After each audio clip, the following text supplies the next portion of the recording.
Hello, everyone. My name is Bailey Wright. I'm the District 1 4-H Program Specialist. We're starting a new series where every Thursday we are going to complete a step to creating your record book. So we're excited for that. You can find the link to the video on our District 1 4-H Facebook page. And I'll just tell you a little bit about my thought process behind this. Record books are overwhelming, but I think because of our situation right now, we all have a little more time at home, so maybe we're wanting to get an earlier start on record books, which is always a great idea.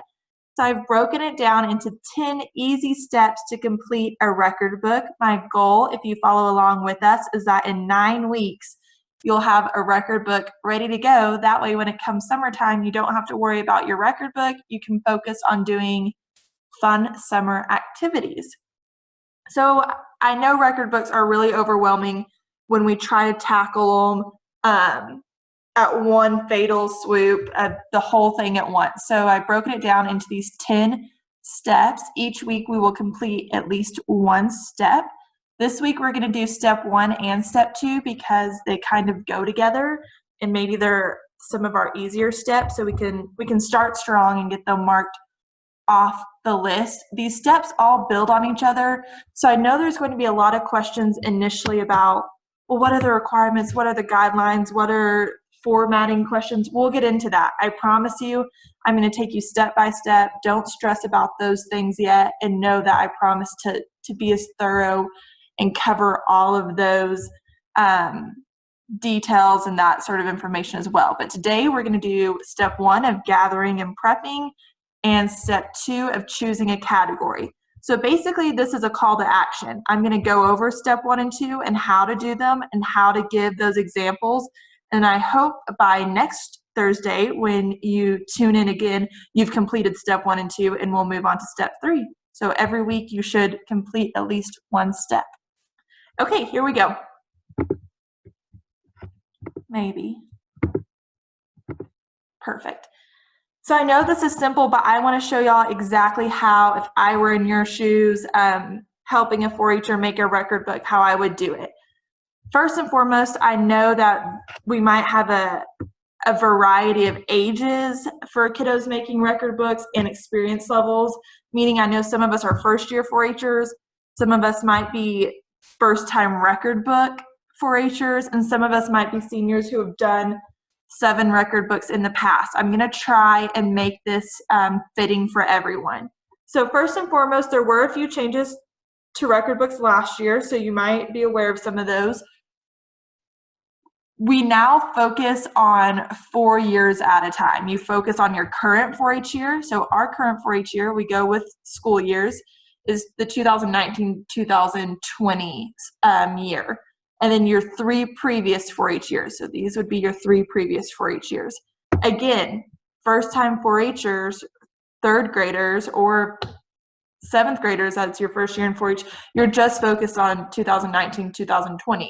But seniors in high school, you've been doing it for 10 years, you can't include things for your whole 10-year 4-H career. You're only going to include your current year and your 3 previous years. So I've divided this out into sections. This is our gathering and prepping step. These go right along with the sections of a 4-H record book. What we need to do for the next week, your assignment, if you will, is to make a list for each of these sections. So for projects, and by projects, I mean projects, not contests. I'll talk more about that in a minute. Make a list of what projects have you participated in. Again, newbies just this year, those of us that have been in 4-H for a bit, over the past 4 years. What all projects have you participated in? And I put this self-led projects down because I think especially now when we're doing a lot of 4-H at home, it's important to know that self-led projects count too. Even though your county may not offer a dog project, you may be doing a self-led dog project at home. You may be researching things for your dog and training your dog at home and having a project that way. That can go with any sort of project. Let's say your county does offer a shooting sports project, but for whatever reason the project meetings don't work for you, but at home you've learned how to clean your gun, you've taken a gun safety course, you practice shooting trap on the weekends. Self-projects, self-led projects are still 4-H projects. If that's unclear, ask me to clarify that in the comments on Facebook. Again, if there's any questions, I know since it's recorded, questions might be a little more difficult, but I'm going to ask you to ask me those questions in the comment on this Facebook post, and I'll answer those questions there. So what projects have you done? Make a list of those projects, including your self-led projects, and what activities did you do in those projects?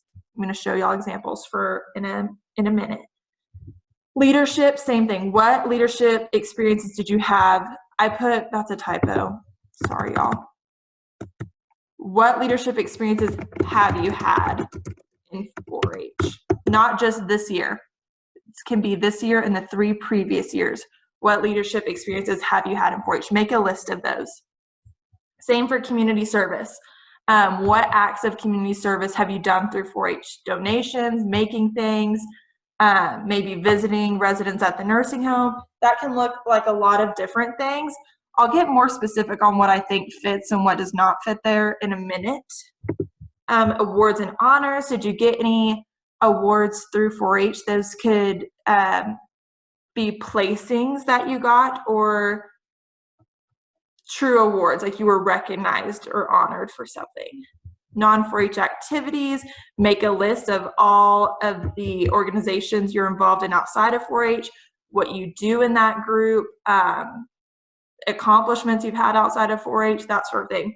College and career prep, this is a harder one for some of our younger 4-H members, but we can talk a little more about that and what you can put there. So I'm going to let y'all see this whole page in case you need to screenshot this or pause the video here and take some notes. But this is basically homework for next week. We need to make a list in each one of these areas to get ready to put our record book together and answer these questions on this page. So hopefully you've had time to pause it or screenshot this page. Okay, so let's go through some examples, what I mean by that. A project, food challenge would not be a project. That's a contest or a competition. Foods and nutrition is the project that goes with that. So let's say I had competed in foods and nutrition, or I'm using the wrong words too. I had a foods and nutrition project. Here's some things to prep and gather to get started on my record book that I would jot down. These are nothing fancy. This isn't how it's going to go into the record book exactly. These are just notes and lists for you to make. So I went to 7 food challenge practices. I went to the county food challenge contest. I went to district food challenge contest. And again, if you're not a first-year 4-H'er, you might have gone to 3 district food challenge contests, whatever that looks like there. Things you've learned: knife safety, how to cook on an electric skillet, about my plate, food categories. The list can go on and on. And then I didn't just include food challenge. A good project has lots of aspects more than just the contest. Did you cook meals for your family at home? You made a dessert to take to a church dinner, took a tour of the grocery store, learned how to read a nutrition label. Again, these are just notes. This is not fancy how it's going in the record book. So that gives you an example of what I think needs to be done for each project. Just start brainstorming what you've done and what each project looks like. But again, I don't want y'all to compare yourselves to each other. Everyone's going to have different projects and different project experiences. That's what these are, your project experiences. If you're a first-year 4-H'er, you may only have been a part of one project. That's great. If you're a 10th year 4-H'er, you may only have 2 projects that you're super involved in. That's okay too. Or if you're whatever age, you may have 7 different projects. That's okay. Let's go ahead and list them all for right now. But don't get too caught up in how many projects you had and what you've done. Record books are a learning and a growing experience. Okay, leadership. You are limited to only 25 different leadership entries. So some of our seniors might have 30 to 40 different leadership entries, again, that you've just held or completed in the past, this current 4-H year or 3 4-H years previous. So if you're a sophomore, don't tell me about the time you were a club treasurer in 5th grade, because that's not in that current 4-H year or the 3 previous 4-H years. So some of you might have to cut it down to your top 25. There's different types of leadership. This might just give you an idea for when you're brainstorming. There's appointed, something that maybe a committee appointed you to, your agent appointed you to do, or there's elected. A lot of elected roles look like club officer roles. Volunteer, something you volunteer to do, or promotional leadership. So I just listed a few examples. Again, if you have questions about, is this leadership or is this not leadership? Is it leadership or is it community service or is it a project experience? Feel free to ask me that in the comments on this video. I'm glad to clarify. And that's where a lot of confusion comes in. People get project experiences, leadership experiences, and community service experiences confused, and understandably so. There seems to be a fine line sometimes, but I can help clarify. So maybe you led the pledge at the 4-H club meeting. You might have volunteered to do that. Maybe you do have an officer role or have had an officer role in the past few years. Are you a mentor or a junior project leader? Maybe you have some state leadership roles like Texas 4-H Livestock Ambassador. That's more for our seniors. Maybe you've done some promotion at the local level, like made a PSA for the radio station, made a write-up or submitted photos to the newspaper. Another aspect of leadership would be, have you presented something at a club meeting, a project meeting, led a station at a workshop? Did you serve on any committees at any level, local, district, state, county? Did you help work a 4-H promotional booth? Have you promoted 4-H at school by doing some acts? I'm sure during National 4-H Week, there might be some promotional activities that you can list there. And something I didn't list that I just thought of, if you have attended any 4-H camps, they all probably have a leadership aspect to them. Go ahead and put those there. Or if you've attended a club officer training in your county, or just a leadership workshop in your county and learned about leadership, you can put those there too as under volunteer. Community service activities. Again, you're limited to 25, so some of our seniors might have to pick your favorite 25. And again, right now we're just listing. Nothing has to look too fancy. Think about those leadership activities from your monthly club meetings, community service activities from your monthly club meetings, community service activities that you did during National 4-H Week, or maybe you just have county-wide community service activities. Those are great. I feel like a lot of these are examples of county-wide or community service or club meeting community service activities. But I also want to make clear, let's go back to self-led for a minute. Leadership, it's hard to put self-led under leadership, because that to have a leadership role, there usually has to involve multiple people. But community service, your county 4-H or local 4-H program might not have coordinated this, but you may have taken clothes to the local Good Samaritan on your own as part of your clothing, fashion, and interior design project. You might have made cards for the nursing home on your own, just as citizenship and community service. And those are some self-led experiences that benefit your 4-H projects. So I think those are fine to go under 4-H community service. However, if your church donated, I don't know, something to the local fire department, that doesn't go under 4-H community service. There's another spot for that. Or if through student council, y'all are part of the Big Brothers, Big Sisters Foundation, volunteering, doing community service there, that doesn't go under 4-H community service. That would go somewhere else, and I'll show you where that is. Okay, then awards and honors. Again, you're limited to 25, so some of our older kiddos might have to cut this down. Also, I don't want these numbers to intimidate anyone. It's very unlikely that our junior 4-Hers or our first-time 4-Hers are going to have anywhere close to 25 leadership experiences, 25 community service, or 25 honors and awards. Don't let that be a holdup or intimidate you in any way. I don't think that's a massive issue. And again, it's all about growth. And so if you only had 2 leadership activities your first year or this current year, you're gonna try and add more and keep building that number, again, because you're using previous years. So your numbers will build. That's the goal, that we see some growth through your record book. Okay, awards and honors.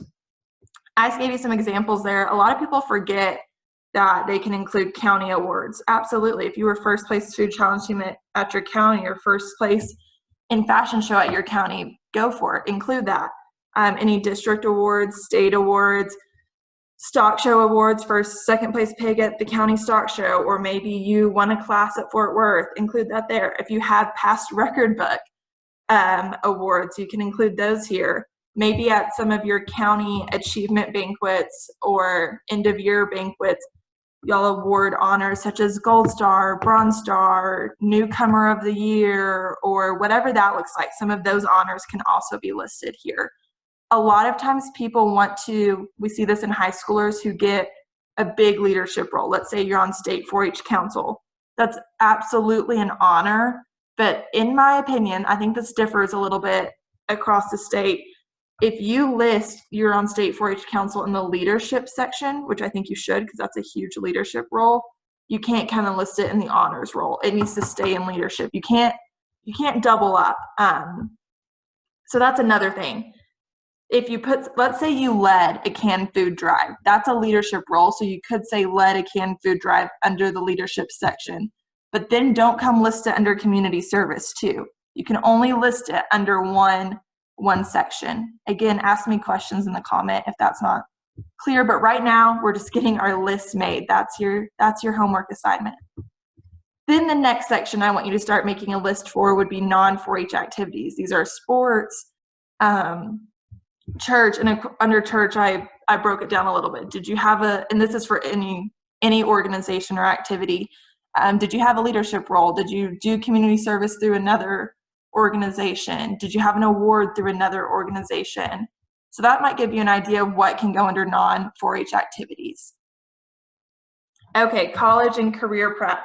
You're limited to 15 entries. So again, older kiddos, you might have to cut it down a little bit. Have you been to any college campuses? Have you done research about jobs or colleges? Do you have work experience? Have you taken special classes?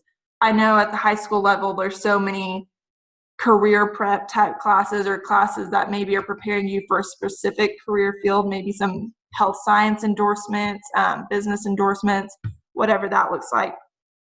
For our younger kiddos, I think this page gets intimidating, but let's just say, excuse me, that you want to be a firefighter when you grow up, or you're just interested in that. Have you looked anything up about firefighters? Have you met a firefighter? Have you gone to your local fire station? Have you gone to any camps over the summer that might help you? Did you go to a cooking camp put on by someone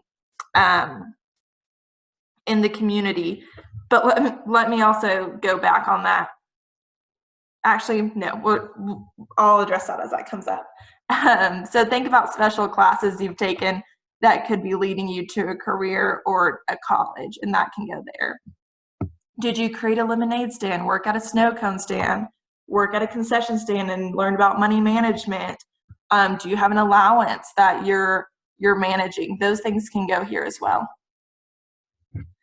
Okay, that was fast and furious, but I'm trying not to make these weekly things too long since we're trying to just bite off small chunks and get our record books completed in chunks.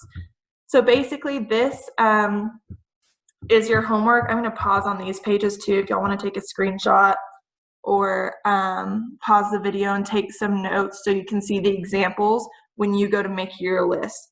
I think there's probably a lot of different ways to make a list, but for me this is the easiest way to do it, to just divide it by section and start listing out everything I'm going to want to list in that section on my record book and get my brain started. Okay, hopefully y'all been able to take some screenshots of that. I do want to show y'all one more time. I'm not going to get into rules and guidelines of record books yet, or the picky details or formatting, but I want to show you, if you're one of those people that you really like to read ahead, where you can find your information.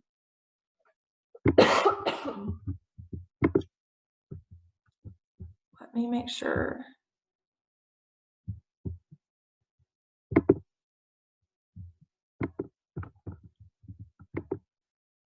Okay, hopefully now you're seeing my web browser. I hope I'm sharing that page. This is the District 1 4-H website. Because in District 1, sometimes we do things a little bit differently in terms of record book, and that is solely because we don't want there to be massive changes when a kiddo goes from junior to intermediate or intermediate to senior level. We want their record books to stay consistent so that they don't have to make very many changes and they can just do little add-ons each year. But because of that, sometimes we change up our guidelines a little bit for those juniors and intermediates. So in terms of record book, I'm going to encourage y'all to get your information not from the state 4-H website, but from the District 1 4-H website.